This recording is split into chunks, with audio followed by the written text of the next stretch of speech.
حضرت سیدنا عمر رضی اللہ تعالی عنہ جلیل القدر ہستی ہیں جنہیں حضور علیہ السلام نے اللہ سے مانگ کے لیا۔ سارے صحابی رسول کریم صلی اللہ علیہ وآلہ وسلم کے مرید ہیں، لیکن جناب عمر میرے حضور کی مراد ہیں۔ 39 لوگ جب اسلام لا چکے، 39ویں شخص حضرت امیر حمزہ رضی اللہ تعالی عنہ تھے، اور ان کا ایمان لانا مسلمانوں کے لیے بہت بڑی ڈھارس اور بہت بڑے حوصلے کا سبب و ذریعہ بنا۔ تو میرے حضور نے ہاتھ اٹھا لیے، کہا اے اللہ، ایک شیر دیا ہے امیر حمزہ، ایک شیر اور عطا کر دے، اب تیری مرضی، عمر بن خطاب دے دے یا عمر بن حشام دے دے۔ حضور دعائیں مانگ رہے اور یہ ہاتھ میں تلوار لیے غیظ و غضب سے بھرے ہوئے گھر سے نکلتے ہیں کہ بانی اسلام کا چراغ بجھا دینا ہے۔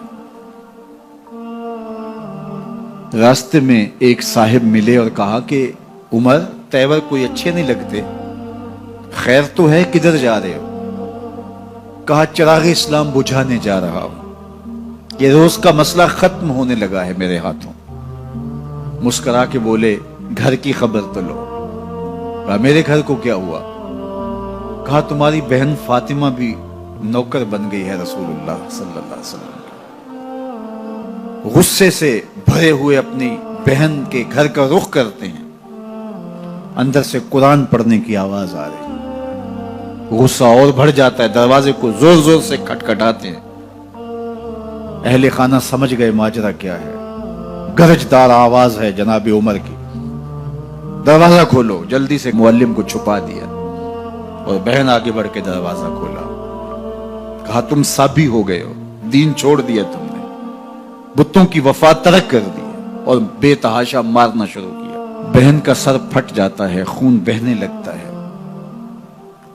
اور یہ مارتے چلے جاتے ہیں۔ فاطمہ بنت خطاب بولی عمر، تم خطاب کے بیٹے ہو، سنو میں بھی خطاب کی بیٹی ہوں، جو ظلم جو جبر کرنا ہے کرو، میں محمد عربی کا دامن نہیں چھوڑوں گی۔ سوچنے پہ مجبور ہو جاتے ہیں وہ کون سی طاقت ہے جس نے بجلیاں بھر دی اس کے اندر۔ کہا جو تم پڑھ رہے تھے مجھے بھی سنا سکتے ہو؟ کہا تمہیں غسل کرنا ہوگا۔ عمر اپنے بدن کو دھو رہے ہیں، میرا رب دل دھو رہا ہے۔ اتنے میں معلم بھی قرآن لے کر آ جاتے ہیں اور قرآن کی تلاوت ہونے لگتی ہے۔ طٰہٰ ما انزلنا علیک القرآن لتشقیٰ، 14ویں رات کے محبوب جان، ہم نے قرآن اس لیے نازل تو نہیں کیا تھا کہ تم مشقت میں پڑ جاؤ۔ بے تاب ہو گئے، کہا عمر کی عمر برباد ہو گئی، مجھے لے چلو حضور کی چوکھٹ پہ۔ تلوار حمائل کی ہے، بہنوئی ساتھ ہیں، اور حضور کی بارگاہ میں حاضر ہو رہے ہیں۔ دروازے کے سوراخوں سے دیکھا تو صحابہ تشویش کا اظہار کرنے لگے کہ عمر آ رہا ہے، تلوار حمائل کی ہے، ارادے اچھے نہیں لگتے۔ جناب امیر حمزہ نے کہا دروازہ کھول دو، اچھی نیت سے آیا تو استقبال کریں گے، نیت اچھی نہیں ہے تو اس کی تلوار سے اس کی گردن کاٹ دیں گے۔ حضور کے سامنے جا کے بیٹھ گئے، گلے میں کپڑا ڈالا تو حضور نے پکڑ کے کہا عمر، ابھی وقت نہیں آیا کہ تم اسلام لے آؤ؟ یہی وقت تھا عمر کے اسلام لانے کا۔ لبوں پہ کلمہ جاری ہو گیا، اللہ اکبر کی صدا اس زور سے گونجی کہ مکے کی گلیاں گونجنے لگی۔ اسلام لانے کے بعد حضور سے پوچھتے ہیں حضور کیا ہم حق پر نہیں ہیں؟ فرمایا ہم حق پر ہیں۔ اللہ کا دین سچا نہیں ہے؟ کہا اللہ کا دین سچا ہے۔ آپ اللہ کے سچے نبی نہیں ہیں؟ فرمایا میں اللہ کا سچا نبی ہوں۔ تو کہا پھر ہم چھپ کے عبادت کیوں کریں؟ اب مسلمانوں کی دو صفیں بنتی ہیں، ایک صف کی قیادت امیر حمزہ کرتے ہیں، دوسری صف کے آگے آگے عمر بن خطاب چلتے ہیں اور حضور درمیان میں ہیں، اور یہ ملکوتی قافلہ صحن حرم میں آ کے اعلانیہ عبادت کرتا ہے۔ حضرت عبداللہ ابن مسعود رضی اللہ تعالیٰ عنہ فرماتے ہیں عمر کا اسلام لانا اسلام کے لیے عزت کا سبب بنا، اسلام کے وقار کی علامت بن گیا۔ ایک ایک کے دروازے پہ جا کے دروازہ کھٹکھٹا کے کہتے ہیں، وہ تو اور خبر سننے کے لیے بے چین تھے کہ یہ بانی اسلام کی زندگی کا چراغ بجھانے گیا تھا، کوئی خبر لایا ہوگا۔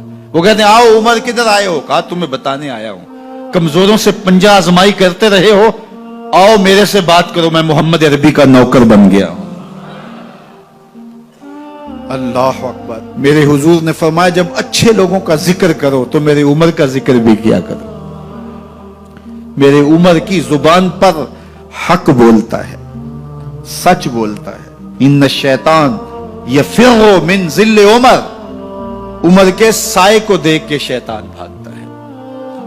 اللہ اکبر۔ اسلام لائے تو زندگی کی ایک ایک سانس اسلام کے لیے وقف کر دی، حضور کا پہرا دیا، حضور کی ناموس کا پہرا دیا، حضور کی شریعت کا پہرا دیا۔